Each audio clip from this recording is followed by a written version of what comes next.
Ada satu survei yang dilakukan oleh Indikator Politik Indonesia. Dari beberapa nama yang muncul, ternyata nama Ahok menempati posisi teratas dengan 12,6%. Peringkat kedua ada Ridwan Kamil dengan 7,4% dan Sandiaga dengan 6% di posisi ketiga. Nama-nama lain juga masuk radar, yaitu Heri Budi, AHY, Ahmad Saroni, Gibran, dan Ahmad Riza Patria. Hasil survei ini membuat saya berpikir satu hal. Warga DKI ternyata mulai merindukan sosok seperti Ahok untuk memimpin Jakarta. Ini hal yang wajar, karena siapapun yang waras pasti menyesal sudah mempercayakan orang seperti Anies untuk memimpin kota sebesar Jakarta dengan segudang masalah yang rumit.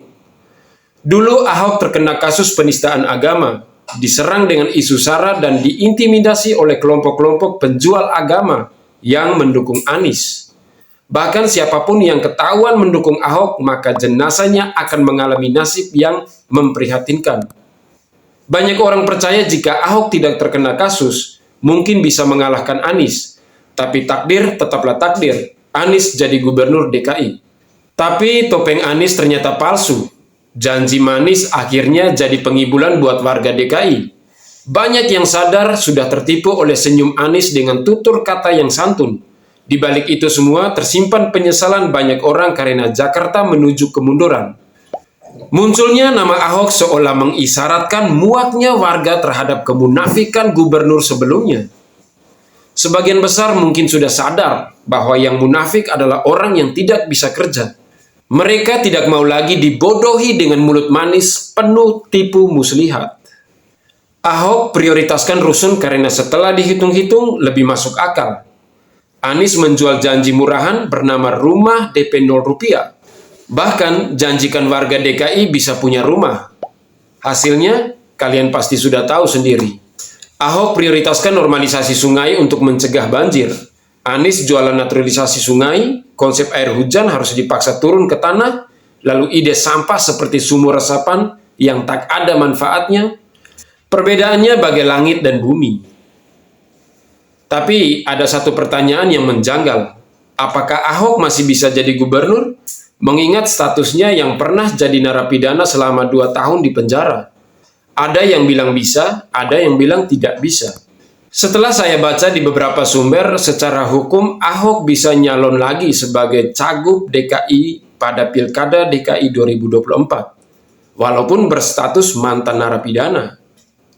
Keputusan Mahkamah Konstitusi nomor 56/PUU/2019 memungkinkan seseorang mantan narapidana mencalonkan diri sebagai gubernur, tapi dengan syarat yang harus menunggu jeda waktu 5 tahun setelah melewati masa pidana penjara.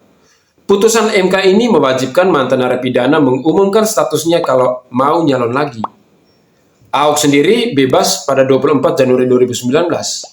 Artinya 5 tahun dari saat itu adalah 24 Januari 2024. Jika Pilgub DKI digelar pada November 2024, maka Ahok sudah memenuhi syarat untuk nyalon lagi.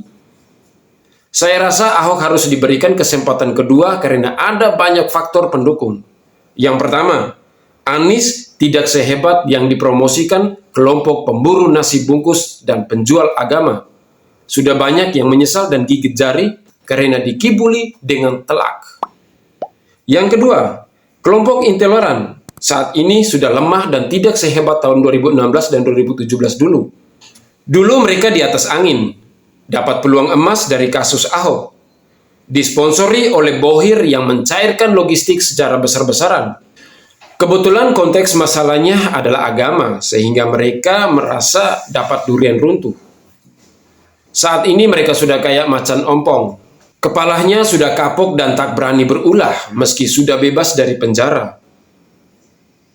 Kelompok ini sesekali masih berusaha garang, ibarat macan ompong yang pakai gigi palsu kepunyaan neneknya. Kelompok intoleran tidak punya tempat lagi di negara ini. Yang ketiga, siapapun yang mau memanfaatkan isu agama dan politik identitas akan kena sialnya. Lihat saja Anies. Saat ini panik dan sibuk membersihkan namanya dari cap politik identitas. Sudah disikat berkali-kali, pakai cairan pembersih sehebat apapun, cap politik identitas tidak bisa luntur. Cap ini sudah kayak bayangan Anies, selalu mengikuti kemanapun dia pergi. Orang-orang akan selalu mengecap dia sebagai bapak politik identitas. Anies mau nyesel ke, mau pusing ke, mau nangis ke, tetap saja orang-orang udah muak dengan Anies. Dia seperti sudah di blacklist, makanya ada seruan dan harapan agar Anies gagal nyapres. Ini tanda saking muaknya mereka terhadap perilaku Anies semasa jadi gubernur DKI. Politikus lain kalau mau ikut jejak Anies itu namanya gali lubang, kubur sendiri. Karir politik bisa hancur dalam sekejap. Yang keempat, warga pasti banyak yang sudah sadar. Ketika mereka diberi sesuatu yang bagus, lalu mereka buang demi sesuatu yang terlihat lebih bagus dari luar, tapi ternyatanya isinya bobrok. Mereka tahu ternyata yang dulu jauh lebih bagus. Lagi pula banyak yang percaya Ahok dipenjara karena ada tekanan dari massa dan juga kondisi politik yang mencekam. Jadi saya pikir Ahok masih dipercaya banyak orang dan punya peluang besar. Apalagi beberapa waktu lalu sudah mulai ada hembusan gosip bahwa Gibran akan ikut Pilkup DKI 2024. Dan ada juga harapan dari para pendukung agar duet Gibran dan Ahok bisa terwujud. Ini bakal jadi duet mematikan, dan saya rasa peluang menang terbuka sangat lebar, selebar-lebar lapangan sepak bola. Sudah saatnya Jakarta kembali dipimpin orang-orang yang benar. Bukan orang-orang yang merasa paling benar, tapi hasilnya salah semua. Jakarta dengan segudang masalah tidak akan maju kalau dipimpin lewat mulut manis. Bagaimana menurut sobatku semua? Akhir kata saya Mata Kiri pamit undur diri. Salam hormat, salam NKRI, harga mati. Wassalam.